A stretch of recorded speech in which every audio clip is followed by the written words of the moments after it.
Welcome back to another episode of On the Spot Sports. I'm Jack, and this is Tyler, and this is episode 56. So we're both here in person. Wow! So this is first in person in a long time. So we got a good one for you. We got a former NHLer and current professional goaltender on the pod. So you guys are not gonna want to miss that. So go check it out. And here we go. Yo, welcome back to another episode of On the Spot Sports. I'm Jack, and I'm alongside Tyler, my co-host. And today we have a very special guest, and we are very excited to have this guy. We have Jeff Glass who played for the 2017-2018 Chicago Blackhawks, played for the San Diego Gulls and Toronto Marlies last year, and played overseas this year. So, Jeff, we're so happy to have you on. Welcome to the show. Yeah, thanks for having me, guys. Looking forward to it. Yeah. So like I said, thank you for coming on. How are you doing? Yeah, life's good. I mean, it's a crazy world we're living in right now, but I got nothing to complain about. I'm very happy. I got a happy, healthy family here, and looking forward to getting back and playing some hockey. But realize that there's bigger issues in the world right now, and trying to sort through those. And looking forward to playing hockey whenever it does come back. Yeah, for sure. I just got back on the ice, or I just got done skating like not even an hour ago. So it was interesting, but hockey's fun no matter what. So that's it. I think hockey will once we get back playing hockey, it'll start to feel normal again, and those are the things that I miss the most, if I'm being honest. Yeah, same here. And so let's get right into it. So we'll bring you back to like juniors for a little bit here, and then we'll get work in your way into playing the pros. So in 2001, 2002, you started your junior career in the AHL with Crown's Nest past Timberwolves, and you played a ton of games your first season. So like, what was it like being like a lot of starts right out the gate from your junior career?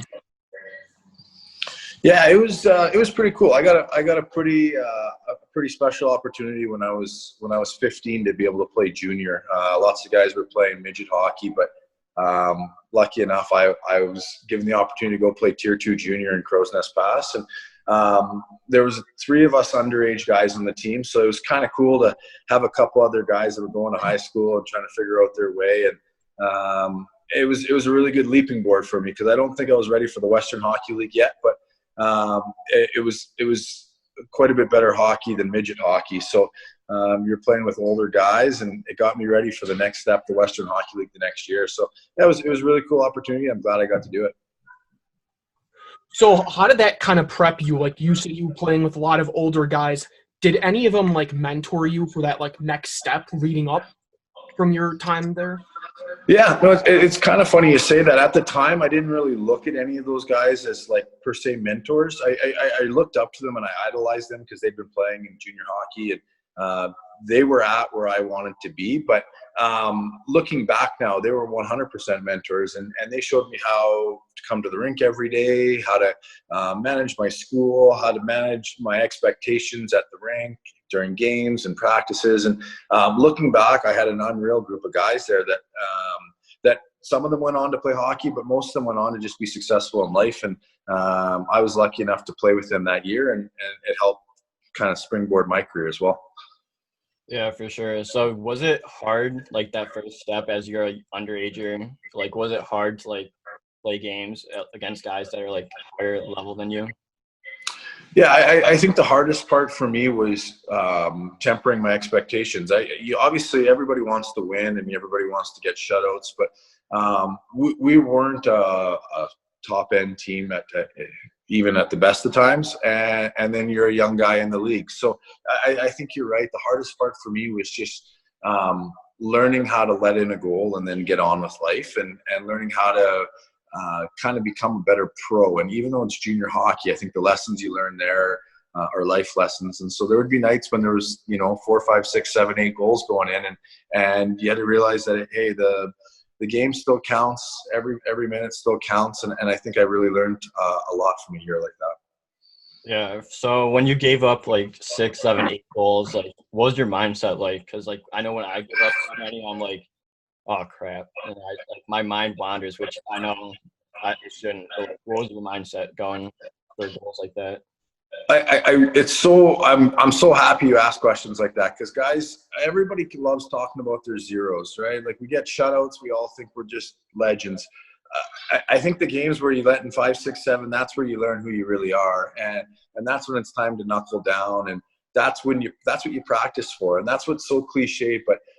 When you've let in that fourth one, the game isn't over yet. And usually that one goes in halfway through the second, and you think it's over in your mind, but the really good goalies are the goalies that knuckle down, make 1 or 2 big saves. Their team finds a way to get a goal or two, and you know what? They come back and win 5-4. And that's what I learned was that a game's never over. And as a goalie, you're expected to come up with as many saves as you can, but usually it's not how many saves you made, but how many big saves you made, the timing of the saves. So even though 5 or 6 had gone in, hey, make a big save. Maybe even it's the next game. You can rally around that save or rally around that moment and use that to help you next time you're in that spot. And the game's never over. And I learned that. And it's kind of cool now looking back at those years that, you might get frustrated and let in an extra one than you should have. But if you can just bear down, it really does go a long ways. Yeah, in those kind of pressure situations, do you let like criticism get to you, or do you just try to block that all out and say, I know what I need to do and I'm going to go do this right now?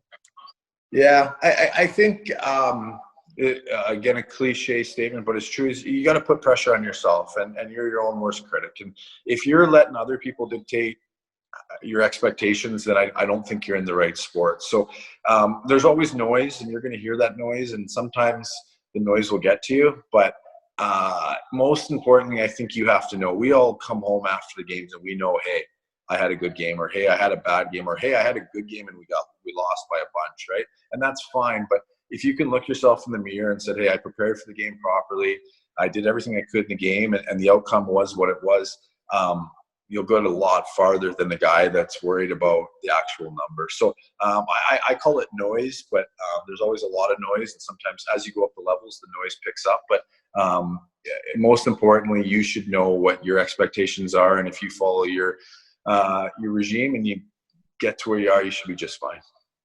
Yeah, I had a few of those games last year where I'd be giving up 6, 7 goals like consistently, and then after a few games, I'm like, screw it, I'm gonna just start bearing down. And like those are the games where I'll be giving up like 2 or 3, like making saves I shouldn't. So that That's really, good. especially blocking out like all the noise, and then the boys rally around you. It's always a great feeling. It's an unreal feeling, like you said too. Is the boys rally around that? It's you're down 5-1 and you make a huge glove save. That's huge, right? Like that's what teams come back from, and it's hard to make that save when you're down 5-1. But if you can find a way to do it, it goes a long ways. Yeah, for sure. So going into the next season, you played 3 seasons over in the WHL for the Kootenay Ice, and in the 3 years you played 143 games, went 75, 47, 14. So what was your experience like playing Kootenay? Yeah, so it was great. The Western Hockey League. As a kid, you almost grew up dreaming about that. The NHL seems so far away that even the Western Hockey League seems so far away. But it was a stepping stone. So when I got there, that was another learning curve. I thought, hey, I played junior, I'm ready to do this. I wasn't, and you had to learn how to make saves, and guys could shoot harder and they could pick their spots better. But each year I got better. So my first year I was definitely in like a backup role, and by the end of the season I was playing all the games, and I kind of won the starting job. And then the next year I went into the season with a starter's mentality, and definitely grew my game there, and realized that hey, I had a chance. And that's when I got drafted. I was able to get drafted after my second year there, and then things started to kind of feel real. So then my third year, I got to play for Team Canada at the World Juniors and be the starting goalie for that team. And things started to snowball. And it was probably the most exciting part of my career, because I came into junior just trying to fit in and make the team. And you don't really see a lot of, you hear stuff, but everything seems so far away. And as you put your work in each day, you start seeing yourself kind of move up that ladder. From when I came to Kootenay to when I left, I was two totally different people, and it was a very good. I'm very happy for that point in my life as well. Yeah, you mentioned you were the starting goalie for Canada in the World Junior, I think it was Championship League or something like that. What was that like for you personally? Like, what does that mean? Like the honor to be the starting goalie for your nation in that big stage.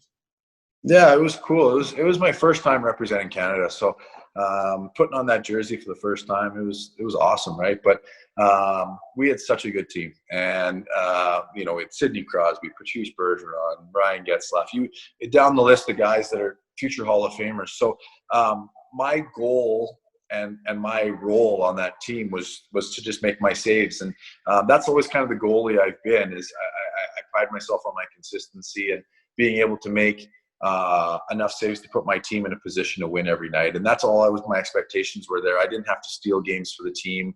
I didn't have to stand on my head. I just had to make my saves. And it was an unreal feeling because I felt my game was at a very good spot personally, and I knew I could play well. And you take it to the international level and play against Russia and Sweden and Finland and all these fun countries. And it was really cool to have some success at that level. Yeah, since you went over internationally, like what's it like playing international rules and like the bigger ice surface? Yeah, it was a little bit different, the ice for sure. At the time, this is how old I am. There was no two-line passes. There was stuff like that were made the game a little bit more spread out. But the international game is a skating game, and it's a skill game, and I really enjoy that part of the game. It's a little bit more reading the play as a goalie, a little bit more opening up to some options as opposed to the North American game, at least at that time, tended to be a lot of north-south and just put pucks on the net and get pucks and traffic to the net, whereas the Europeans wanted to really open the ice up and find passing options. So as a goalie, you just had to kind of respect the pass a little bit more, and I really enjoy that part of the game and reading the game and seeing different parts of it. So it was fun for me, but it was a little bit of a change, but nothing that you couldn't handle. Yeah, for sure. So you said you played with guys like Crosby, Marchand, all those guys. So was there any starstruck when you first got there? Like, were you just set on you're just doing your job? No, for sure I was starstruck. I hadn't met any of these guys yet, so they're your teammates, but at the same time, you've read about them or seen them on TV or whatever, and you know who they are. And if you don't, you're going to get to know who they are in practice because they're pretty highly skilled. So it was super cool to get to know some of those guys, and made friendships with a lot of those guys that I've been able to keep for a lifetime. And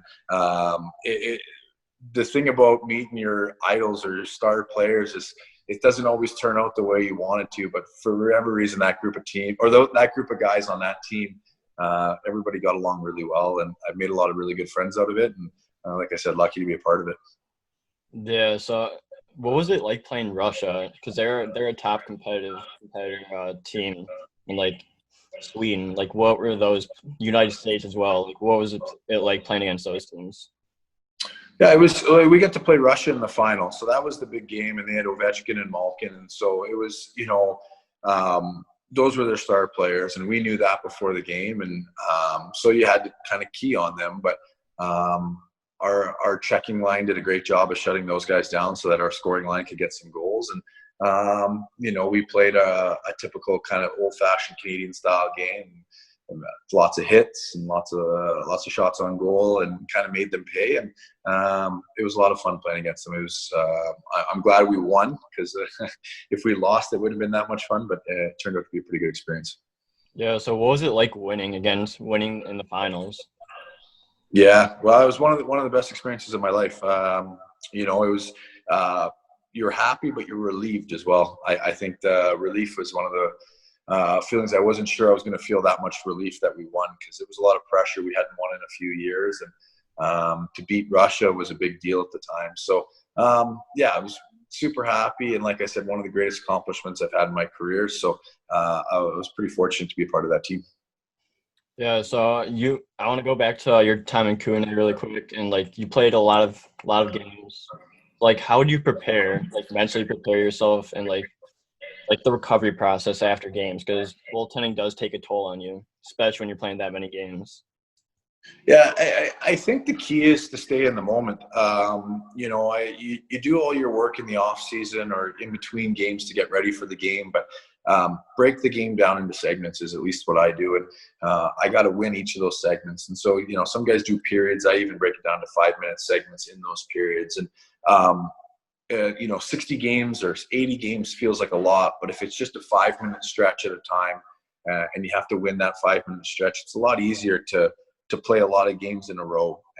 And so that was always my strategy, was never to look at the big picture. If you played 3 games in 3 weeks and 3 nights, it wasn't 9 periods of hockey. It was just 5 minutes at a time, 5 minutes and 5 minutes and 5 minutes. And then make sure you get your rest and your nutrition and everything after the game. But that was what I worried about after the game. I never worried about any of that stuff during the game. And that seemed to give me some longevity and some consistency in my game. Yeah. So how important was recovery and nutrition, like post game and pre-game as well, like to help you perform at the best level you can? Yeah, it's amazing how that part of my game has actually improved significantly over the years. I think when I was in junior, I didn't put as much attention to that as I probably should have. And looking back, I could have had even better performances in junior and my first couple of years pro. But diet, nutrition, call it sleep, call it recovery, all that I think is all tied into the same thing. And it's essential for athletes if you want to perform at the best level. Yeah. So after playing in Kootenay and playing the World Juniors for Team Canada, that next season you split time between the Charlotte Checkers and the East Coast, and Charlotte was in the East Coast at the time, and then Binghamton Sounders in the AHL. So what was your first season of pro like? It was, again, a learning experience. I coming off the World Juniors, I was expecting to, march into the NHL and be a superstar. And that's not how it worked then. And I had to pay my dues, and I'm glad I did. Looking back on that, it really prepared me for a lot of things. And again, just like I've mentioned in the other parts of my career, you come into the season with expectations, and those expectations get reset right off the bat. And I thought I could win. And we got off to a crappy start, and then you start to gain momentum. And I gained momentum that year. I got to play in the All-Star game in the East Coast, and called up to Binghamton and played the second half in Binghamton. And it was a great year for my development. But when I first got sent to the East Coast, I felt like I was better than that, and it was a terrible attitude to have, and it showed in my game. And then I kind of corrected my attitude and learned to make the best of it, and then everything kind of started to fall into place. Yeah, so when you go from the East Coast and the AHL, you have to have that transition time for especially because the shots come off faster in the AHL and then slower in the East Coast. So what was that transition like going from the AHL to the ECHL and vice versa? Yeah, it was definitely tough. I think even it was harder going from junior to pro. It's just you're playing with men now. So and in these guys, it's they're trying to put food on the table. It's how they make a living. So every shot counted that much more. Once you got to the East Coast, the AHL, it was fine tuning it, and then the AHL to eventually the NHL is fine tuning it again. Guys are just so much a little bit better at each level. But the biggest step for me was that junior to pro, where you're playing against men now who take it a lot more serious. So when I was getting called up and sent down, I didn't have as much struggle with that as I did that first year just coming into playing pro hockey. Yeah, so can you take us deeper in what that junior pro lifestyle is like, and how you really had to adjust and learn from these men that are shooting on you compared to the guys in juniors? Yeah, well, I think in junior, it's you're trying to balance school, you're trying to balance, you have a billet, you have a lot of different things going on. And as soon as you turn pro, at least the guys that want to make it, you have to make hockey your life. And there's nothing else to focus on but your game and how you're going to make your game your career and what's best for your game. So getting into nutrition and sleep and all these things, you'd come to the rink and guys would be there hours before, and I never knew any of that stuff. I just showed up an hour before, did a little bit of warm up, got onto the ice. Oh, it was 2 hours before, because you could you could warm up these kind of things. You can do different stuff in the gym. You can do different stuff with your hand-eye coordination. Then you can fiddle with your equipment a little bit. Then after, you do recovery, and guys can stay on the ice for hours after as well. And holy man, like, this was a real commitment. And I think in junior, you'd show up and someone would tell you what to do, and then they blow the whistle. Practice would be over, time to go home. Pro, they blow the whistle. You could go home if you wanted to, and those guys never really made it, right? It was the guys that stuck around, put the work in. Those are the guys that moved up the levels, and those guys that ultimately made careers out of it. Yeah. So what was it? So like, what was like the feeling like for getting your first professional win? In my first story, I say again? Your first professional win. Like, what was the feeling like? It was actually, I haven't talked about it forever. It was way down in Jacksonville, Florida. And we rode a sleeper bus all night. And we got there the morning of the game, and, you know, went for breakfast, had a pregame nap at the hotel, came back, played the game. I didn't know where I was. It was that kind of blackout moment, but I actually got a shutout. We won 1-0. So very cool first pro win. And again, something I never thought, you know, would happen, but yeah, fun that I'm glad it happened the way it did.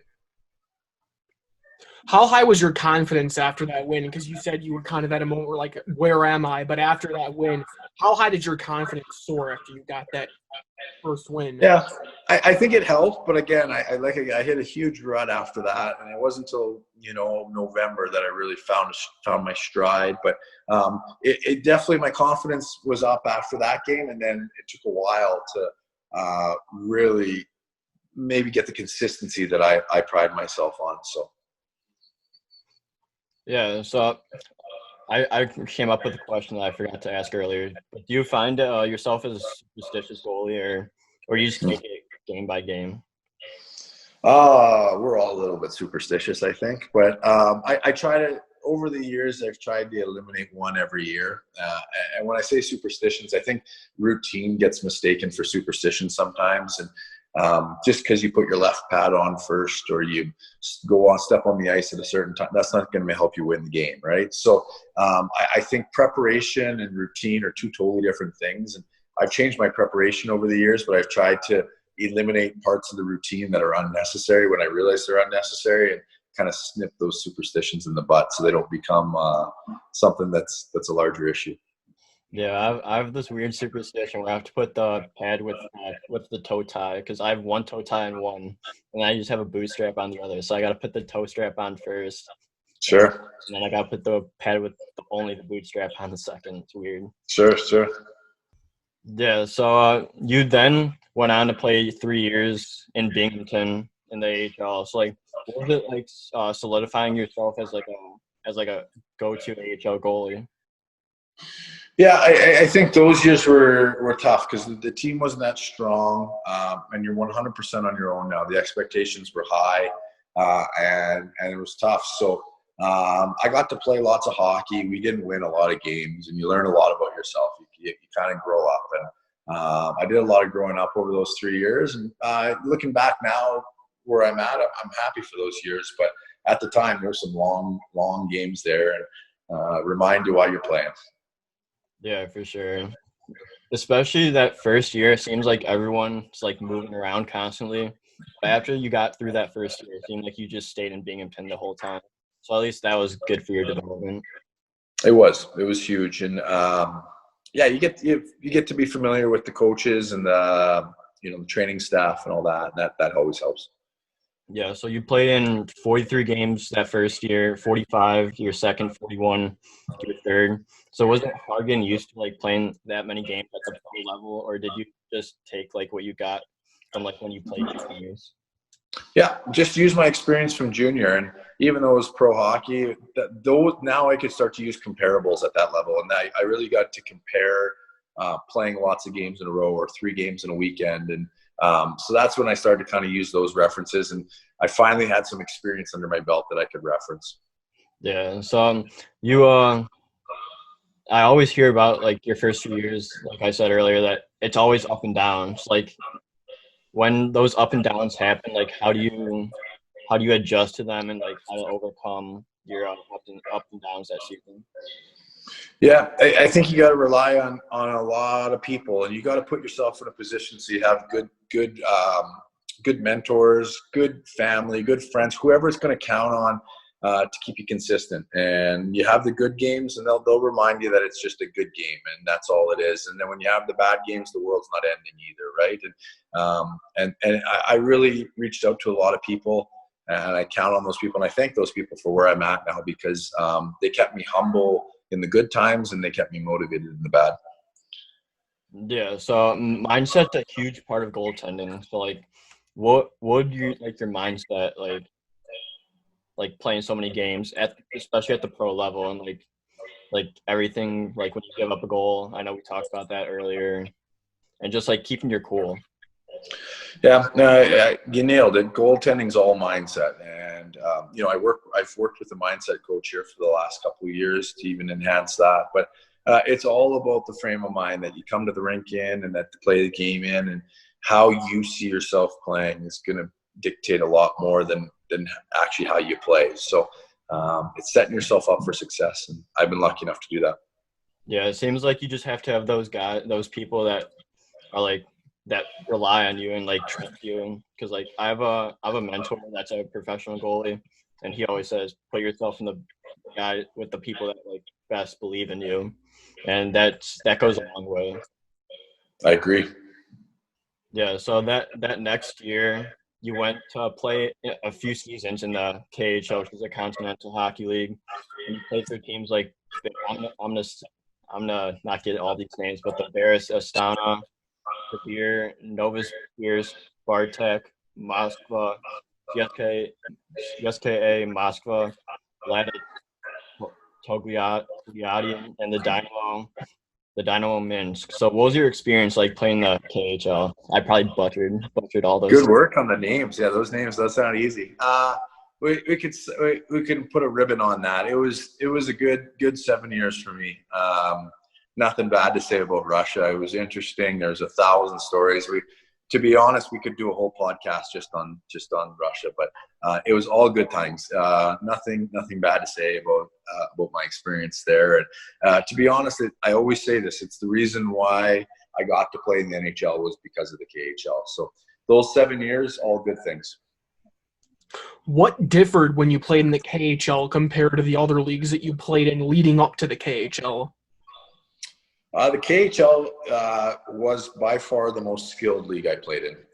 The players were skilled. Lots of those guys could play in the NHL, and they choose not to. And I at the time when I went over, I don't think it quite even had the international recognition that it does now. And it was super, super highly skilled, and I loved it. Loved every second of playing with guys that are unbelievably highly talented. Yeah, so you play on some pretty good teams in the KHL, it seems like. So what was the biggest difference from like KHL regular season to KHL playoff hockey? Yeah, and I wish I got to play more KHL playoff hockey, to be honest. We never really made a good run when I was over there, but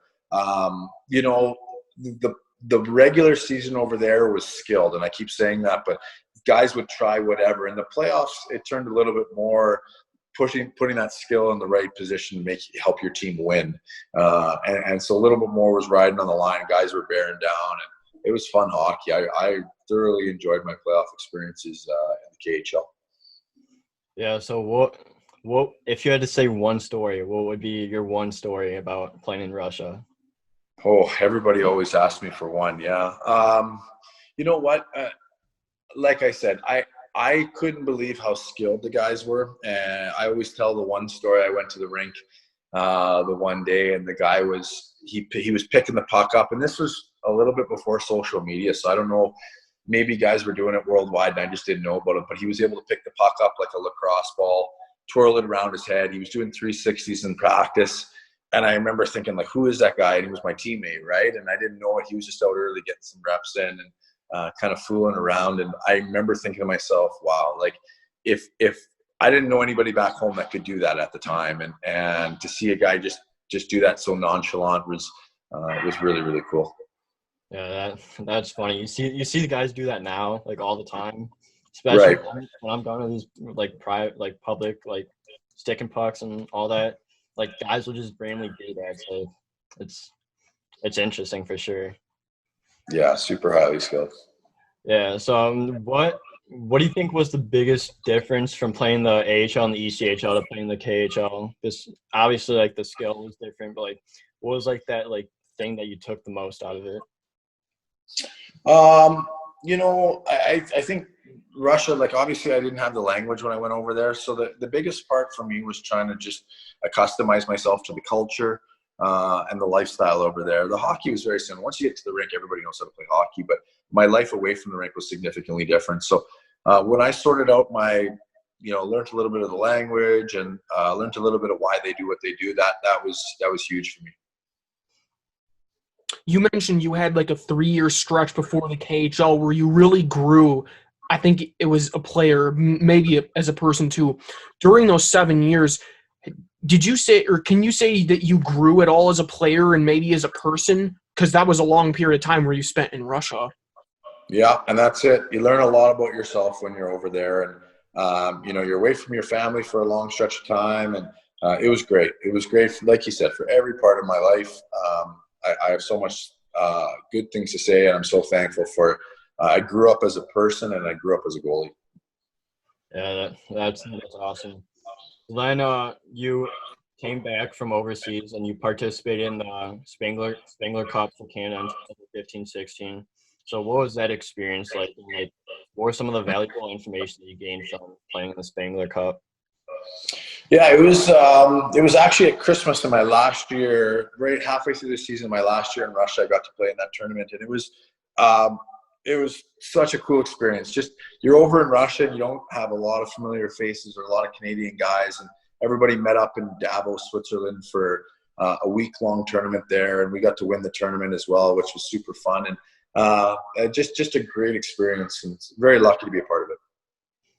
Yeah, so what was the games like playing where was the Spangler Cup when you were playing?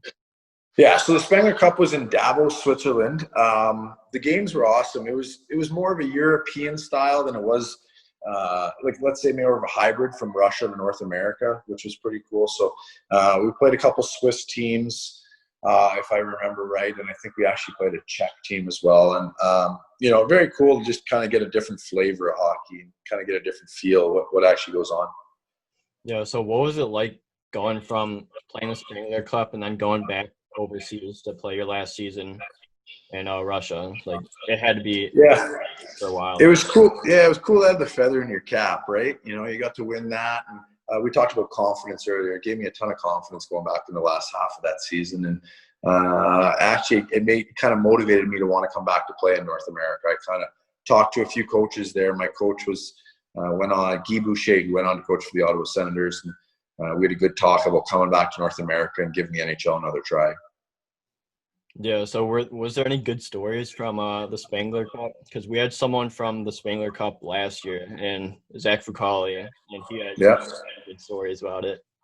Yeah, the Spangler Cup is it's a week-long tournament in this paradise in Switzerland, and there's nothing but just nice people and beautiful buildings, and it's like a little like a snow globe almost, right? So I had a blast there. It was me and my wife were there, and we got to Team Canada did it first class, and it was a lot of fun.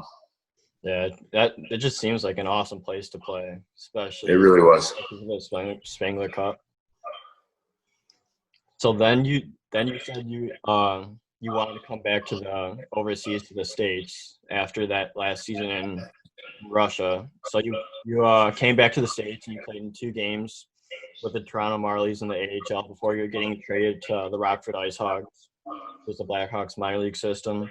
So what was it like coming back from playing overseas to the States and playing in the AHL? Well, it was tough. It was starting right over. I thought I was going to have some clout, and I was able to kind of jump in at the AHL level at least, I thought, but it was starting right from the bottom. And so I was basically on the practice team in Toronto waiting for an injury there. Somebody went down. I got to play a couple games, but it was Christmas time and I hadn't played, and that's when the opportunity came up in Rockford, and I was able to move on to Rockford and get a chance to finally play some games. How much did you said Guy Boucher, the former coach for the Ottawa Senators, how much did his kind of mentor and influence like put you in that spot where you're ready to go into whatever situation that came to you, and in this case, in Rockford? Yeah, I don't know if it was as much as what Guy said. It was just having an NHL coach you, and the way he prepared for the games and the way he looked at the game made me realize that there was more to it, it changed the way I prepared. I don't think Guy ever had a conversation. I don't think we ever had one conversation that I look back at and say that was the conversation. And just having him as a coach and having his whole staff around, there was the ultimate professionals. You could see why they were ready for the coach at the NHL level, and I think that gave me the itch to want to play at that level and have those guys coach me on a regular basis. Yeah, so he's the one that you wanted to come back to to try to make it back to the NHL. So obviously you made it back to the NHL at age 32. You played for the Chicago Blackhawks. Like, take us back to December 29, 2017, and like you making your NHL debut, beating the Edmonton Oilers in overtime, and like what was that whole experience like? Yeah, well, I talked about Team Canada. That was probably one of my best achievements, but one of the best experiences I've ever had by far was playing for the Chicago Blackhawks. It's just everybody knows it's a first-class organization, and I can't stress that enough. They did everything top to bottom, just the best in the league and the best you can even think of. But I spent that Christmas. I was still in Rockford at the time. I went back to Calgary for Christmas with my family, and I was flying back to Chicago actually to then drive to Rockford to join the Rockford Ice Hogs. And when I landed in Chicago, my phone had missed a bunch of calls and a bunch of messages from Stan Bowman and Mark Bernard saying, "Hey, like, you got called up. We got to come back to the airport tomorrow morning," because the team charter was flying to Vancouver that night. So I flew across the country a couple times, got on the charter, got to Vancouver, practiced with the team. We lost that night, but then I got to play the next night, and that's where it all started. And super special. Just never forget anything about the memories I made there, and again, the friendships and all that stuff. It was really cool. Yeah, so Rockford gave you that chance to play with the Blackhawks. Like, what was the experience like playing in Rockford? It was great. I absolutely loved it playing in Rockford. Good fans, close to Chicago. You can keep tabs on the team in Chicago, and still kind of work on your own game in Rockford. And again, Chicago treated everybody in Rockford so well. So highly, lots of high praise for everybody in Rockford. Yeah, so you played 15 games with the Chicago Blackhawks that season. So, like, what was it like getting, like, 15 games of NHL experience under your belt? Yeah, wouldn't change it for anything. It was the best. And each game was something different and presented a new challenge. And the team was obviously struggling then, which obviously you'd like to win a lot more of those games. But, hey, the experience I learned from it, I'll cherish forever. It was very cool to be a part of a team with so much history and so many champions on that team. There were so many guys that could win and had won, and just to see the way they prepared, it was really cool. Yeah, you said it really, really changed your experience playing with a bunch of guys who knew how to win. Like, let's say Patrick Kane, Jonathan Toews, Duncan Keith. Had any of those guys, or even more guys that you play with on the Hawks, kind of changed your kind of whole experience as well? Yeah, Brent Seabrook was my roommate for Team Canada back when I played World Juniors. So I've known Brent forever, but, you get to know Jonathan Toews, get to know Patrick Kane, and, they live on winning. They're bred to win, and they win hockey games. And when you're around them, it's just natural that it starts to feed into your game. And it's super competitive, and just the best guys to be around, the hardest working, best guys to be around. Can't say a bad thing about them. How sick is Patrick Kane's hands in his shot? Patrick Kane, for me, he's my favorite, just because after practice we'd always stick around and play two-puck, and he wanted to win every game of that just as bad as he wanted to win games, in the NHL. And I got so much respect for that. A guy like that didn't have to stick around and play two-puck, and he wanted to work on his game. And like I said, he was always one of the last guys off the ice, and that's why his hands were so good. Yeah, so that's awesome. What were some of the things you learned in the NHL that you didn't already know, that you like the experience and all that? I think I learned that, no matter how hard you're trying, there's someone who's even trying harder. And it was kind of a life lesson. I always used to think that I wanted it. But until I got there, I realized I walked to that dressing room. There's 25 other guys that want it just as much, if not more. You could always want it more. You can always do more. And I think that was the lesson I learned. Yeah. So this is a question I got from someone that wanted me to ask you this. But what is your opinion? In your opinion, do you think it is harder to get to the NHL or stay in the NHL? Good question. I think they're two different challenges. Not to beat around your question, I think it's harder to stay in the NHL, if I'm being honest. But I think to actually make the NHL is a different set of challenges. You have to probably leapfrog guys. You have to get a chance. You have to be right place, right time. That's a whole bunch of challenges. Once you're in the NHL, I think it's even harder than actually making the NHL, because now you have to prove that you belong. And I tried my best to do it, but factors come in that are out of your control that you have to try to manage, team success and other factors. And so I actually think it's harder to stay in the NHL than it is to make the NHL. Yeah. So since you played 15 games, like you weren't guaranteed the seat to stay. Like, what was like your mindset like on the daily? Like you could get sent home at any time or sent back to any time. Like what was that like? Yeah, it was exactly you said, day to day. It was probably good for me. I didn't have any guarantees, no promises. Every day I woke up, I was lucky to play in the NHL, and that was how I treated it. So went to the rink with a good attitude, knowing that every day could be my last, and try to have fun with it. I remember you were talking about this earlier in the episode. You said something about, I'm going to try and win this 5-minute segment of hockey. Like each 5 minutes goes by, I'm going to try and win that segment. So for that, you just said right there, does it also tie into that whole thing?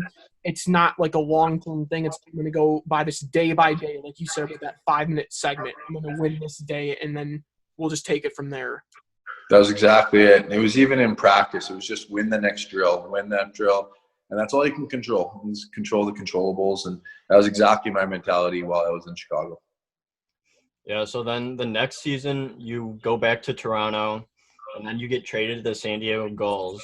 So, like, I wanted to fast forward your time with, like, San Diego and the playoff you guys went on. So you play in 11 games, and you guys ended up losing in the Western Conference Finals to my Chicago Wolves, unfortunately. So, like, what was that whole experience like? Oh, it was great. I mean, what a good group of guys we had in San Diego. If it wasn't for your Wolves, I think we would have had a good chance. But we had a good run. We had a good series against San Jose in the first round. We kind of were able to manage that series pretty well. Then we played Bakersfield in the second round. That was a hard-fought series, and I think it actually took a little bit too much out of us. And that was where we ended up coming up short the next round against Chicago. And too bad, because I think that we had a pretty good team that year, and it would have been fun to go all the way. Yeah, I remember seeing you in warm-ups game one, and I was like, dude, this dude has the sickest pads in the league right now with the orange. Yeah, those pads only got to play that series. That was it. And then I took them overseas with me. But, yeah, those were pretty cool pads. Yeah, they're absolutely sick. So then you go on to past season and you play in Linz, Austria for the EHC Linz. So what was it like going back overseas and playing in Austria? Yeah, it was a great experience. I loved it. The people were nice. The city was beautiful. The hockey was good. It was great. Everything was clicking along again. We were up 3-0 in the first round when our season got shut down. So yeah, it was a really fun. It was a short experience, but it was a really fun experience.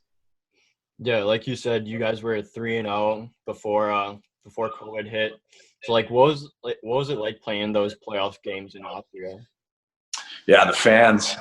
People always talk about the fans, but the fans over there are something special. It was a smaller venues, so everybody's kind of on top of each other, and the towns aren't spread out that far, so the teams the fans travel to the road games, and it was awesome. It was so much fun, and so the rinks were loud, and we really enjoyed it. Do you guys have like those post-game celebrations where you go like that? It's like the crowd and all that.